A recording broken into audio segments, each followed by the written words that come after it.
Alright, AP students, welcome to Unit 9. So today's lesson is going to cover 9.1 through 9.4. Unit 9 is going to combine kinetics, thermodynamics, and equilibrium. So this is going to be a pretty dynamic unit that we kind of wrap a bunch of concepts up in. Feel free to watch this video a couple times in order to get these topics down a little more solidly. We're going to use some time in class for questions and reteaching. So here we go. First thing with Unit 9 is entropy. Now, entropy is a topic that we introduced when we were talking about the dissolution process and how dissolving a substance can be described in terms of entropy. Now, entropy, we're going to think more so in the possible orientations that matter and energy has. So orientations is going to mean a bunch of different things. Orientations means positional orientation, like which direction a molecule is facing. It also positionally could mean where the molecule is allowed to move throughout the system. To give an example, liquids can move through the system easier than solids. So therefore, we would say that the liquid has higher entropy. There's more possible orientations where those particles could be. And a gas would likewise have a higher entropy, because the gas has more orientations or more physical locations that it could exist in. Additionally, the gas is going to have more entropy because of the energy possibilities. Gases exist at higher energy, and that higher energy allows the positional orientations to be more dynamic. So entropy, we're going to be thinking of the possibilities within a system. Like I mentioned, we're looking at the arrangements and the dispersals of particles throughout a sample. You're going to be looking at these in particle level diagrams as well as theoretical concepts in chemical equations. The more possibilities within the system, the higher the entropy. This is often explained as disorder. So disorder is a little bit confusing because students think messiness. So a common example that some teachers give is an organized room is a room with low entropy. At the end of the day, when your room is a mess and things are all over the place, they would say that is a system that has high entropy. However, the true concept, we want to think more so that every single item in the room has an option to be either in one place or the other. It could be sitting on a table or it could be sitting on the floor. It could be falling from the table to the floor. The key thing is how many different items are in the room is the key factor for entropy. The more items, the more possibilities, both energetically and positionally. So we don't want to think just as organized or disorganized, but instead we want to think of the different possibilities that we could have. And in terms of entropy, a positive value for entropy is favorable, because that means you have a lot of interactions and a lot of possibilities within the reaction. One way that you can think about entropy, from the reactants to the products, is the orientation or the position based on the states of matter. So if we think about a gas on the reactant side moving to an aqueous system on the product sides, that means we went from free-floating particles that are gaseous to particles that are in a solution. Although a solution can still flow, they can't flow quite as easily as gases, and they certainly have less energy than gases. Therefore, we went from a system that has a lot of possible orientations to fewer orientations. That's going to lead us to have a delta S that is less than 0. A negative delta S is not a favorable system in terms of entropy alone.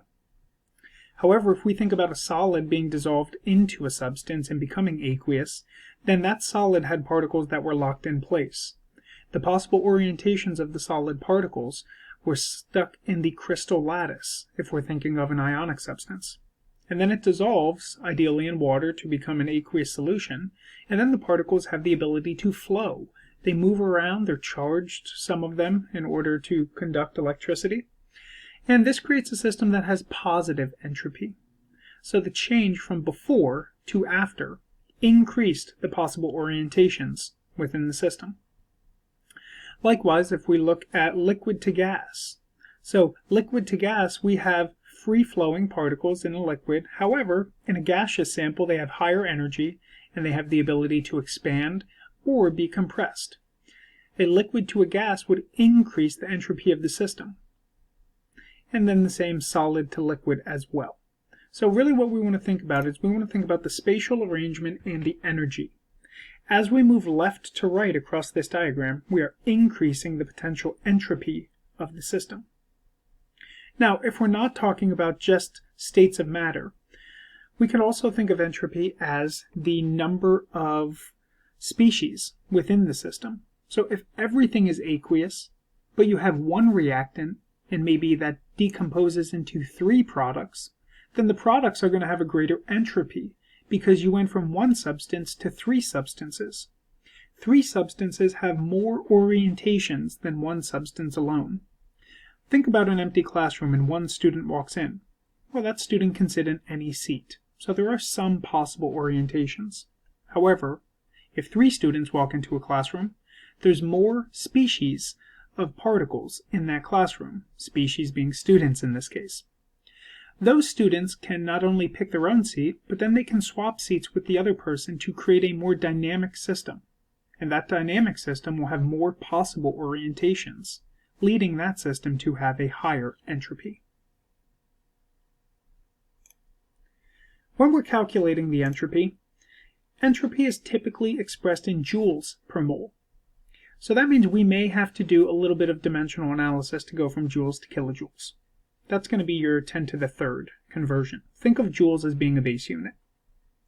So the delta S of the reaction is going to be done similarly to the delta H of the reaction, if we remember from the, I believe, Unit 6, Introduction to Thermodynamics. So this is on your reference sheet, and this is how we could solve for the delta S of the reaction. If we're given the delta S formations of each reactant and each product. This information would have to be given to you and would therefore not be something that you would have to memorize. However, remember, as I mentioned, you need to consider the coefficients or the moles as well. Let's look at an example. You can pause the problem here, or pause the video here, and try this practice problem.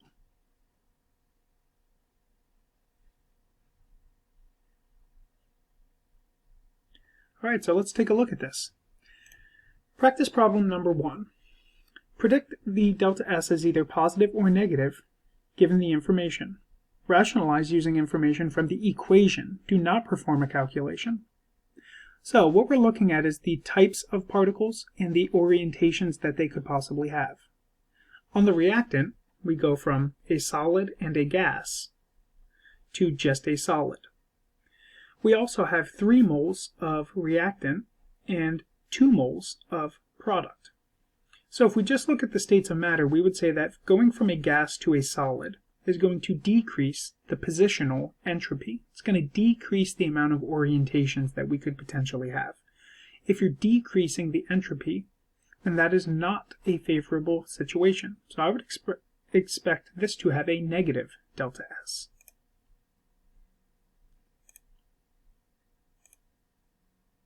So the entropy of the system would be negative because the system is decreasing the number of moles of reactants. It's also the amount of species in the reactants, and gases are being converted into solids. So those 2 things lead us to predict that we should have a negative entropy. Number 2, use a calculation to support your answer from number 1. So now we're given these values, and you'll see these on the AP test. And we have to apply the equation that we see at the bottom. Remember, we have to use the moles as well. So there's 2 moles of sodium, so we're going to have to multiply 51.1 by 2. And there's 2 moles of sodium chloride, so we're going to have to multiply it 72.1 by 2. Here's our work. Notice I have them color coordinated. So in the bottom we have products, 2 moles of NaCl, minus the sum of the reactants. This negative value tells us that this is not a favorable reaction in terms of entropy alone. A negative entropy is not considered a favorable entropy.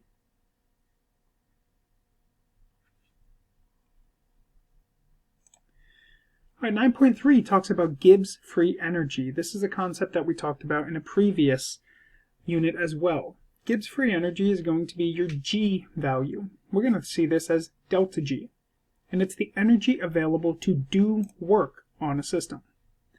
Do work really refers to the system's ability to proceed with a certain type of change. So if there's enough energy to do work, then the change will happen.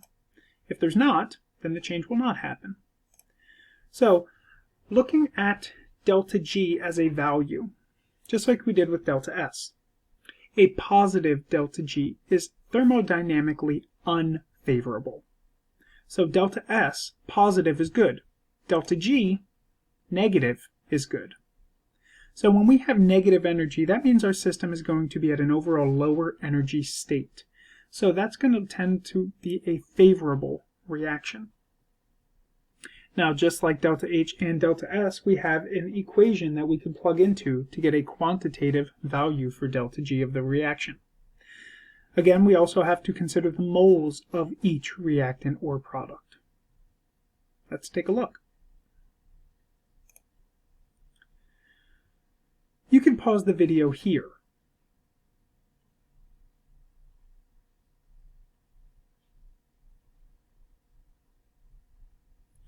Alright, so this practice problem, we're going to break this up first just looking at it qualitatively. We go from a solid to a solid and a gas. If this were an entropy problem, I might say that this is favorable in terms of entropy, because we have solids eventually turning into gases. The gases have a greater ability. However, notice this problem is delta G. This is Gibbs energy. Just like delta S and delta H, you will not have to memorize any of these values. So now we're going to plug into the equation that we have. Notice, like the last problem, we used color coordination to show you that it's products minus reactants. In the equation, we have 2 moles of water, so you can see that we multiplied the value of water by 2. Be careful to recognize that this is a hydrate. That is one chemical formula. So we are not going to be separating the H2O from the CaSO4. So we're going to take this chemical just as we see it in the diagram. This will lead us to get a delta G of positive 18.22 kilojoules per mole. Now in terms of delta G, let's think about what that means. In terms of the ability to do work on this equation, this is a positive value. And a positive value means that we are thermodynamically not favorable. So that means that this reaction is not going to proceed in the forward direction, as expected. However, we did look at some labs where we had a hydrate. In order to get this reaction moving from the left to the right in the forward direction, remember that the hydrate has to be heated in order to drive off the water. The heating of that hydrate is going to improve the ability of this reaction to occur. So as it sits without any heating, this is a thermodynamically unfavorable reaction. However, once we add heat or an external source of energy, then that energy is going to have the ability to push towards our products, and therefore cause this chemical reaction to happen.